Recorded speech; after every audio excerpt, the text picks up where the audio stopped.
નમસ્તે મારા વાલા વિદ્યાર્થી મિત્રો, કેમ છો બધા? મજામાં? તો ચાલો આજે આપણે ધોરણ 10 માં ગુજરાતી વિષયમાં પાઠ 14 જોઈશું, પંખીના ગાન. વનેચર, હરિનારાયણ આચાર્ય. કોણે લખ્યું છે? વનેચર એટલે હરિનારાયણ આચાર્ય. પંખીના ગાન. આપ સૌને પંખીઓ તો ગમતા જ હશે, બરાબર? આપણને બધાને પંખીઓ તો ગમતા જ હશે. જુદા જુદા રંગરૂપી શોભતા આ પંખીઓ આપણને સૌને ખૂબ ખૂબ આકર્ષે છે. એમાંય વળી તેમના કર્મમધુર સ્વરનો લહાવો મળે તો કેવી મજા આવી જાય, બરાબર? ઘણીવાર આપણને રસ્તામાં આવતા જતા હોઈએ તો કોઈ બી વસ્તુ, કોઈ બી પંખી પક્ષી ત્યાં બોલતું હોય છે, બરાબર? તો આપણે સાંભળીએ છીએ ને કાન ધરીને કે વાવ, આ શું બોલે છે, શું કરે છે, ચ્યાઉ ચ્યાઉ, કોઈ પણ અવાજ આવે તો આપણે એનો અવાજ સાંભળવા ઊભા થઈ જઈએ છીએ. વૃક્ષોની ડાળીઓમાં છુપાઈને મીઠા અવાજે ગાતી કોયલને તો તમે સાંભળી જ હશે, ખરું ને? બરાબર, આપણે ઘણીવાર કોયલનો અવાજ પણ સાંભળ્યો હશે. વૃક્ષ હોય, ઝાડ હોય, એમાં સંતાઈને જ ઈ ગાય છે. તો આવો આપણે આવા વિવિધ પંખીઓ અને તેમના ગીતોનો પરિચય કરીએ. તો આ પાઠમાં આપણે અલગ અલગ પંખીઓની ઓળખ કરવાની છે અને એમના ગીતોનો પરિચય કરવાનો છે. તો ચલો આપણે પાઠ પર પહોંચીશું. પાઠની એકમ 1 ની સમજૂતી પર આપણે પહોંચીશું. આપણા આ પાઠના લેખક શ્રી, જેમનું ઉપનામ વનેચર છે. આ પાઠના પંખીના ગાનના પાઠના લેખકનું નામ શું છે?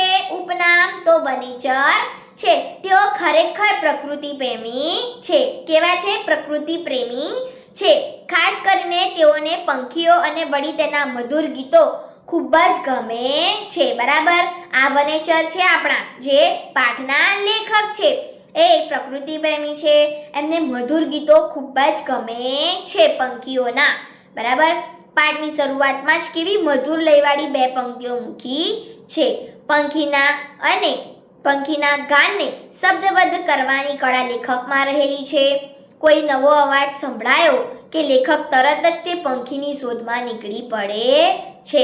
રાત્રે 3 વાગ્યે ગાતા આવા એક પંખીને શોધવા લેખક ટોર્ચ લઈને નીકળી પડે છે, બરાબર? પંખી મતલબ કોઈ પણ લેખક જે છે, કોઈ પણ પંખી સરસ ગાતું હોય, જે પણ ટાઈમ હોય, કોઈ પણ ટાઈમ હોય, એ ટાઈમે લેખક એ પંખીને શોધવા, અંધારું હોય કે કંઈ પણ હોય, પણ અંધારામાં એ ટોર્ચ લઈને નીકળી પડે છે.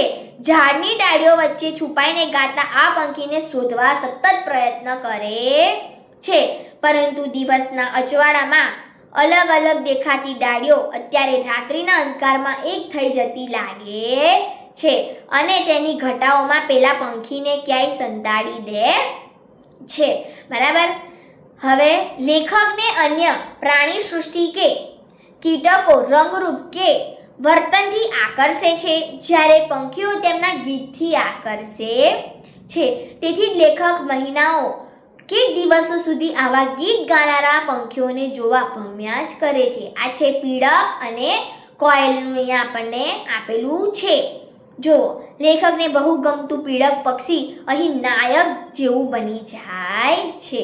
કોયલ કરતા એ મીઠા અવાજે ગાનાર આ પીળકના સ્વરને ગીદલિયો કહે છે. કેવો અવાજ આવે છે?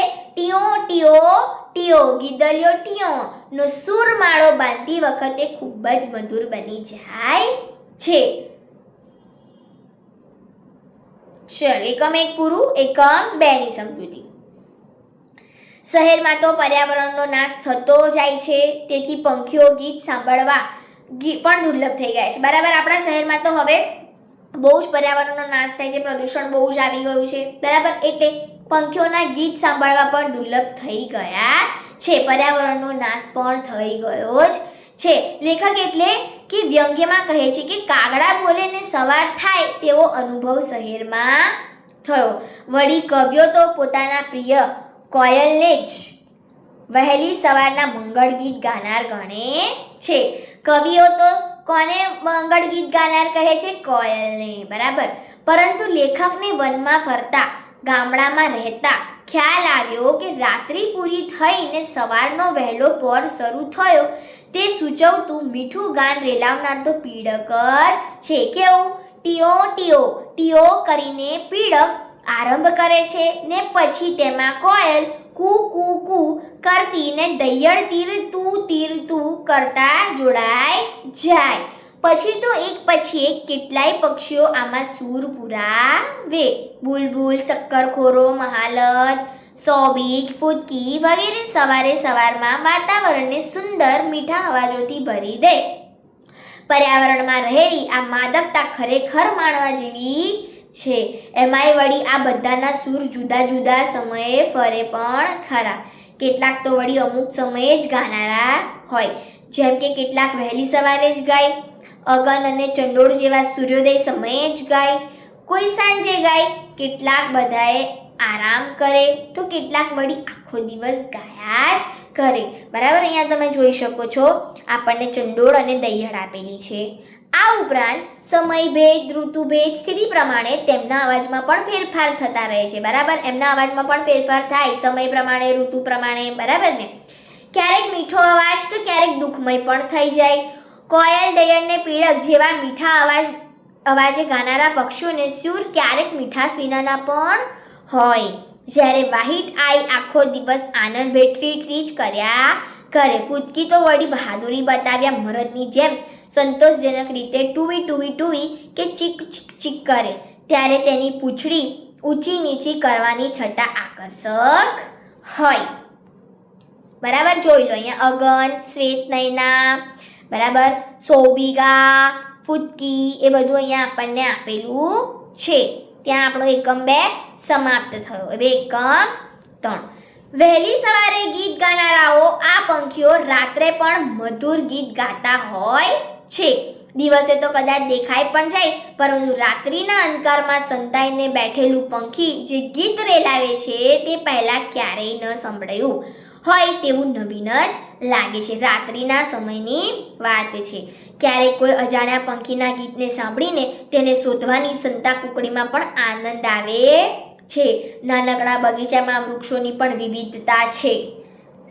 મોગરો, રજનીગંધા જેવા ફૂલોથી ભર્યા મહેકતા છોડવાઓ છે, તો લીમડો, બોરસલી, આંબા જેવા ઘટાદાર વૃક્ષો પણ છે. આવા વૃક્ષો પણ રહેતા પંખીઓ સાથે લેખકને સારી દોસ્તી બંધાયેલી છે. વૈયા, લેલા, કલકલિયો, તુઈ, હુડહુડ, ચકદિલ, ચાસ જેવા અસંખ્ય પંખીઓ અહીં આવી મુક્ત મને ગીત ગાય છે અને સમગ્ર પર્યાવરણને મધુર ગાનથી રણિયામણું બનાવી દે છે. અનેક પંખીઓની વિશેષતા જણાવતા લેખકની કુશળતા અહીં જણાઈ આવે છે. જો શક્કરખોરો છે, કલકલિયો છે, ચાસ છે, હુડહુડ છે. બરાબર, જોયું અહીંયા આપણે ચિત્ર છે ને, બધા અલગ અલગ ચિત્ર છે. અગન છે, શ્વેત નયના, સોબિકા. બરાબર, અહીંયા આપણું 14મો પાઠ પૂરો થાય છે. Thank you.